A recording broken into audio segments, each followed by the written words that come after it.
If I'm manipulating it, something pops open, like, yeah, I'm going to sew it closed with a little bit of MIG. And actually with that gate project, you know, even though all of the leaf and vine work was pieced with forge welds and pass-throughs, when I put it into the frame, I MIG welded it in place. So this is just, you know, this is an approach. I hope you get something out of it. As far as doing this sort of thing, there's something really interesting and kind of counterintuitive about this. Everybody's familiar with, you know, kind of a simple branching scroll, right? Try to draw this somewhere where you can see it.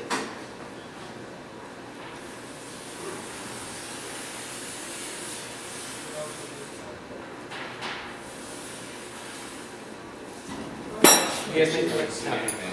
Let's try this.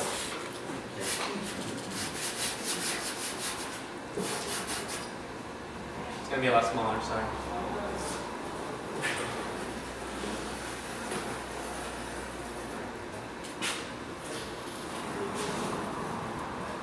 Branching scroll, right?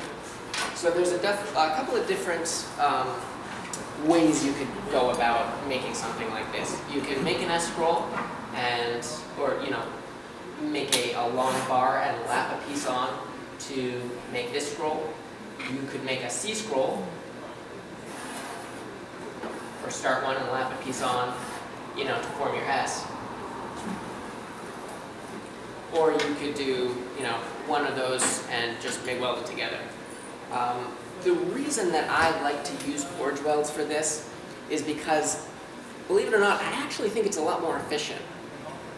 You know, if I were to fill this with MIG welds, you know, if I were to stick this leaf on and sort of cover this with material, the only way that I'd get this really nice transition where this leaf is coming out of this bar is if I went back in with all manner of grinding wheels and files and sort of, you know, cut this channel that, you know, it's like a piece of celery or something, you know. I really think it looks like it's coming off of here. It's not just stuck on.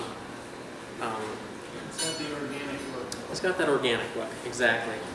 And so the way that I would do this actually is neither of those ways. Would actually be to have this piece be continuous and then lap on this piece. And that's how I did this one right here. I can pass this around. So, you know, basically it's like a branching scroll with this leaf coming off of it. So the scroll here and the leaf started as a single bar. And what I did is I just nicked it and folded it over, forge welded it, and then forge welded this piece onto it. And so, you know, if you take your time and you really make sure there aren't any kinks or straights, you know, your eye wants to follow this around and just assumes that that's continuous. You know, so the trick with this is that you would think that you'd want to lay out sort of the bones of whatever you were doing and then add on all the other stuff, but it's not so. You kind of, I think you'll find you have a lot better luck if you start at the end and kind of work your way backwards. So this piece right here is constructed by attaching, you know, this leaf and this berry are continuous, and then this leaf was added onto that, and then they were welded onto this bar, which is actually continuous with this leaf, and so on down the line. And so, you know, when you're trying to sell something like this to a client, of course you have to start with a drawing. You know, this is just a quick drawing I did on a piece of skin that I've had to go over a couple of times as I've been practicing for this. You know, and again, it's based on nature, but it's really, it's an abstraction of nature. It's sort of a caricature of nature, if you will. You know, I mean, you don't find something this big that only has 4 leaves on it and, you know, is ½ inch in diameter. But that's okay, you know, because we're working within the nature, or within the construct, you know, that it's designed by a person. It's supposed to be referential to nature, but I'm not really looking to mimic nature. I'm not interested in that so much, or at least, you know, not doing this style of work. You know, more important things are, you know, how does it flow? You know, are there any straights? Are there curves? Is it pleasing to the eye? Does it have balance? Does it have, if not symmetry, does it have rhythm? And I think that's something you really have to find for yourself. Doug Wilson does a really wonderful exercise where he'll give people just great big pieces of paper and just have them draw, whatever, just, put lines on paper, and then he'll hold up mirrors to it or isolate little pieces of it, and you find out what curves, you like. And then you can, base or design a piece off of that. And, so I have a pretty good idea of what curves I like. I like these kind of sinuous S curves, and I like these things that kind of reach back to where they came from. So,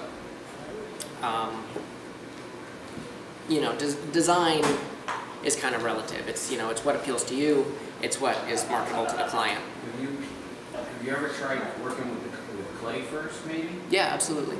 Yeah, actually, when I was, when I heard about the blacksmithing competition last night, I was sitting up in the stands there playing around with a piece of plasticine.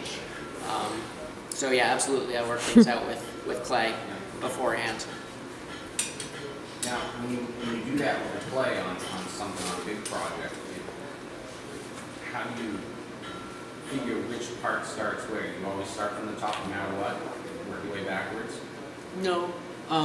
If I'm doing this kind of thing, yeah, I probably do. And, there's a lot of repeats in here. So if so let's say I didn't know how to make this leaf, but I had a pretty good idea of how I wanted to go about it. Well, if I made one out of clay, I don't have to make them all out of clay. Once I've sort of worked out the design, it's modular. This is the same as this, and and this forge weld is the same as this forge weld. So it's just kind of generational. It's taking a handful of little tricks and just putting them all together. So, I mean, probably anyone here, if you've swung a hammer, there's a good chance that you've made a leaf, right? I mean, it's pretty basic. It's probably like you make a leaf keychain and a hook, and that's like everybody's first two projects, or maybe like a nail.